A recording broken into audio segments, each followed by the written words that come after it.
Wrth symud o un lle i'r llall, y broblem mae'r ffarmwr yn wynebu ydy sut i wneud hynny heb i'r defaid gymysgu. Ac hefyd wrth gwrs i gyflymu'r broses mewn tywydd garw fel heddiw. Wel, mae Iwan Price o ffarm Fron Heulog Cerrig y Drudion wedi dyfeisio teclyn sydd yn mynd i wneud bywyd yn llawer haws.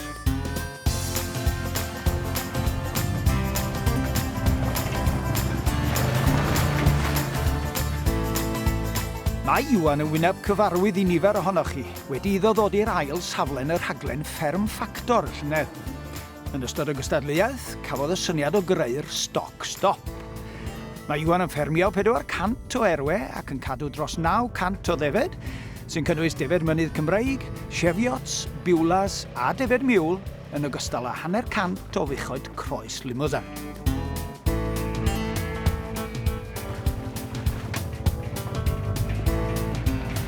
Wel Iwan, i ddechrau te, lle ddath yr ysbrydoliaeth ar gyfer y syniad yma? Os mae'n un gwych?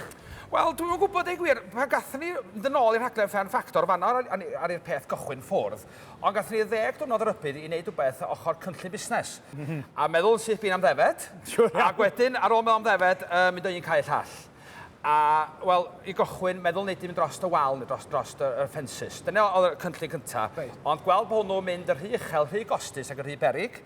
Wedyn, penderfynu rhoi hwn wedyn, wneud hwn, cadw yn isel, a wneud o'r ffurf pont, fel ni'n cadw cryfhad iddo fo. A fysa ti'n gallu dweud, faint o amser sydd cael ei, wel ddim i wastraffu, ond yn gorfod cael ei ddefnyddio i agor gatia ar ffarm yn gyffredinol te? Wel, dwi'n meddwl mae pawb wan agor un giat bob dyn yn cymryd 2 funud i agor y giat, a bydd arafu o'r beic agor y giat ac ail gychwyn ffwrdd, heb sôn am y problemau efo'r defed o drwad nog ymlaen. Rawr i 2 funud bob dydd, a mae rhan fwy o ffermwyr yn mynd rownd i defed adeg yma'r flwyddyn am 3 mis, fyny ganol Mai.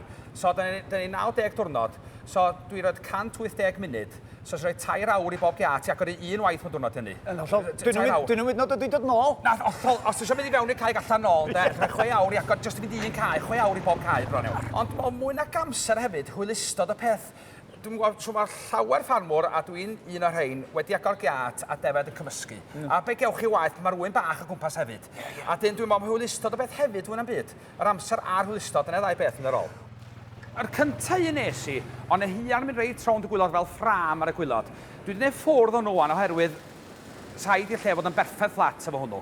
Efo hwn wan, gennych chi 4 coes bob cornel, os y le bach ongl lle dwi'n gwneud dim gwahaniaeth.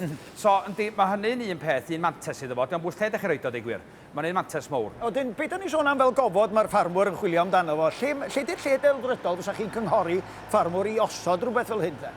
Ar hyn o bryd, yn amlwg, mae pob yn rhoi nhw mewn giatiau ar hyn o bryd. A mae'n bosib rhoi nhw ar giat ar ongl, fel bod chi'n dal i chi defnyddio'r giat efo'ch pick-ups neu tractors neu beth bynnag, rhoi'r ongl efo'r giat. Ond yn ddelfrydol yn y marn ni, fysa, pan mae rhywun wneud ffens, gadael twll yn y ffens os liciwch chi, o 5 troedfedd, fel bod yna rownd o flwyddyn. Ac os ydych chi'n symud o wedyn, diolch bwys gychwyn hyrflen nôl yn lew agwch. O ti o'n fawr gymryd i chi wneud un o'r ein, dipyn o waith? Oes, dipyn o waith. Dwi'n ffodus iawn, dwi'n cael yr hiar yma wedi blygu'n barod yn dydw. A felly mae hynny'n arbed llawer iawn amser. Sy'n rhoi 2 awr, dweud gwir, 2 awr i wneud o pethau. A hyd yma, ydych chi wedi gweld nhw cael ei defnyddio ar gyfer beic 4 olwyn, oes yna gynlluniau enghraifft i wneud rhywbeth ar gyfer tractor neu rhywbeth mwy? Mae hynny'n yn bendant yn bosib ddrwydd, dweud gwir. Dyna pam dwi wedi cadw hein ar y 5 troedfedd yn o bryd, rhag gofn i rywun drio bod yn glyfar a trio bod y tractor dros nhw, chwm mae'r rhy gul ar hyn o bryd. 5 troedfedd o led wedyn? 5 troedfedd o led ar hyn o bryd. Ar hyn o bryd. Ond yndi, mae'n bosibirwydd o wneud nhw i tractors neu'r pick-ups neu beth bynnag oes. Mae hynny'n opsiwn. Ers creu'r stoc stop cyntaf, mae wedi gwerthu dros 20 ohonynt ac mae'r galw amdanynt yn cynyddu. Un o'r rhai sydd ag un ydy Bryn Jones, fferm Tad y Ffordd.